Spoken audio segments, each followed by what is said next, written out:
Well, this is old Chainsawbob, and whiskers are all blown around everywhere. And you'll notice I've got a helmet on, but I went off and forgot my camera today.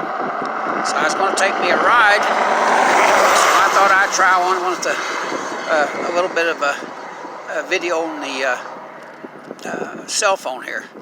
So I'm off up here at Blairsville, Georgia, out in the country. It's a beautiful spot. I'll turn around so you can see it. We're up here at the edge of the mountains. The cars are flying by.